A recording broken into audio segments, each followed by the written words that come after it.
Hi, Chuck Brewer with Concrete Technology. Today, we're actually going to be shooting a video on our Euro Concept system, or our ECS system for short. This system allows us to go into homes and do overlays on laminate counters, even floors. So you guys up north who are looking for something to do during the wintertime, this video is for you. There's a couple of different ways to actually do the ECS application. One is to do it installed into the homeowner's house. And what I mean by that is going over the existing laminate counter in place, not removing it. The preferred way to do it is to actually remove the countertop from the homeowner's house, which is what we're going to do here today, and take it to a desired location, either your garage, your warehouse, or your shop. This allows you to do a number of different things. First and foremost, it allows you to work on multiple counters at the same time because there will be some dry times that you're waiting for. And rather than doing it in the homeowner's house, you can do it at a shop and start on another countertop. This will also increase your profits. The first thing you're going to want to do is make sure the homeowner removes all their personal effects. You don't want to remove their personal belongings, so have them clear the counters or the cabinets of where you're going to be working. Removing most Formica or laminate countertops is a fairly simple job. It just requires removing normally a few screws, taking a razor knife, cutting around the caulked edge, and using a small pry bar to pop things free. First thing you want to do is get started by removing the drawers, which is going to give you access to get underneath. Once you've popped the drawers out, you can get underneath the counter to get to where the screws and the adhesive is going to be that you're going to have to remove. So bear with me for a minute, I'll pop these out and we'll go right to work. All right, we're going to be removing this vanity in this bathroom. And as you can see, they have a big vanity mirror. In some cases, they'll actually fasten the mirrors to the wall, not just with brackets, but with liquid nails, which is going to hold the mirror up. I don't believe this one is liquid nailed up, so what we're going to do is remove the mirror first and then remove the vanity. And we're going to take you step by step through that. I've got Ryan in here to give me a hand. I'm going to undo these fasteners. Again, I don't think there's any adhesive behind here holding it up. We're going to pop it free and get it out. And that's something you want to make sure you do as well, is make sure you bring adequate help. You are removing counters. You're going to be required to lift these things up and sometimes get them through certain angles to get them out of the house. So make sure you bring a helper.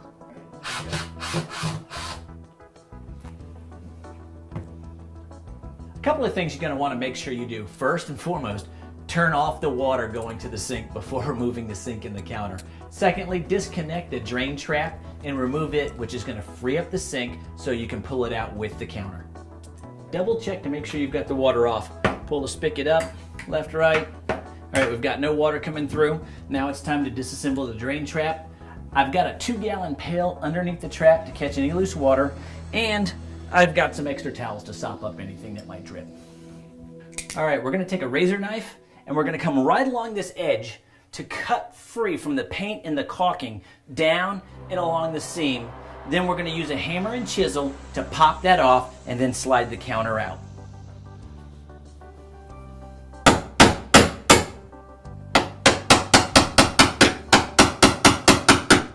Using a chisel and a flat piece of steel, something as easy as machete is what we've got in here today, to slide your chisel in and pry against it will help you prevent from damaging the drywall as you're removing some of these laminate counters. Notice we've got the glue or the adhesive on the back side. This is all going to be covered again with this piece of laminate, so there's really no wall damage that can be seen. You want to make sure you remove all the silicone. Even a little bit of silicone has quite a bit of adhesive power to hold this counter in place. So make sure you slice all of it and then try and remove your counters. As you can see, I've got Ryan in here to give me a hand. The next thing we're going to do is actually pop this counter out, lift it up to make sure the little bit of plumbing that's underneath doesn't bang the face, and we're going to carry it on out of the bathroom.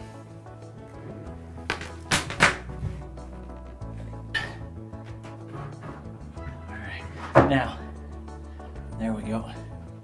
Let's turn it up sideways and carry it on out to the truck.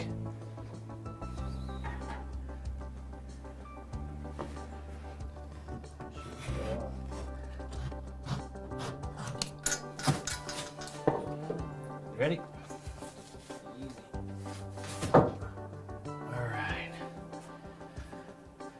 All right, as you can see, we've got the backsplash all off and the counter popped out and removed and loaded into the truck. We're going to take it back to the shop to do the resurfacing with the ECS. Something I want to point out before you leave the homeowner's house, again, double check to make sure that you've got the water off. I've got the spigots, what's left of them, hanging down into a bucket just in case there is a little dripping. I've got it all contained in a 2-gallon pail. Nice, neat, and clean. Remember, just like the first video we ever did, keep the homeowner's property neat and clean, you'll get more referrals.